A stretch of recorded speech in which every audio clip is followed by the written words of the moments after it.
Iyatrenda indaba kaMthandeni Gcwamela isho Manqele ey'nkundleni zokuxhumana yokuthi-ke abhale-ke i-post-ke ekhasini lakhe-ke laphana-ke ethi-ke akahambe-ke ohambayo-ke kuyohlangana-ke kwelizayo-ke laphana-ke. Le nkulumo-ke beyibhekise ngqo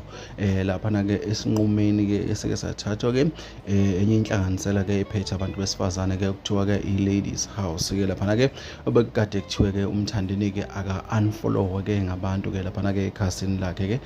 nalaphana-ke ko-TikTok. Uthe uMthandeni-ke ofuna ukuhamba-ke makaze hambele manje angachazi kodwa kahambe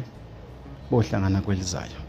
uMthandeni-ke uthe mema kulamagama-ke kwaba khona abathile-ke abakhombisa ukuma naye-ke laphana-ke bathi-ke nangu uMthandeni wasemandulo-ke esimaziyo laphana-ke. Sikhumbule mesikhuluma ngegcwama elisha-ke sikhuluma ngensizwa-ke laphana-ke engumshovu wenkani ngoba nenkani insizwa-ke le engakaze-ke yancenga futhi-ke yancetheza-ke laphana-ke siyazi-ke nakhu-ke ebumela-ke ubushuni bakhe benkani-ke laphana-ke noma-ke ukuba umshovi wenkani okuyinto-ke le bafowethu abantu abaningi-ke abayishayela ihlombe-ke kanti bakhona futhi abanye-ke abathi-ke mhlawumbe kube naye-ke wenzise-ke kwabanye waxolisa kodwa-ke ngenxa yokuthi-ke uMthandeni-ke usibona isidingo salokho singekho-ke ngenxa yokuthi akukho futhi-ke akubone esayidini lakhe-ke angakuxolisela-ke ingakho-ke abhale-ke ngalolu hlobo-ke esingazi-ke bafowethu-ke ukuthi-ke le ndaba iyophetha kanjani-ke noma ngeke ngampela abantu bazom-unfollowa ku-TikTok bam-unfollowe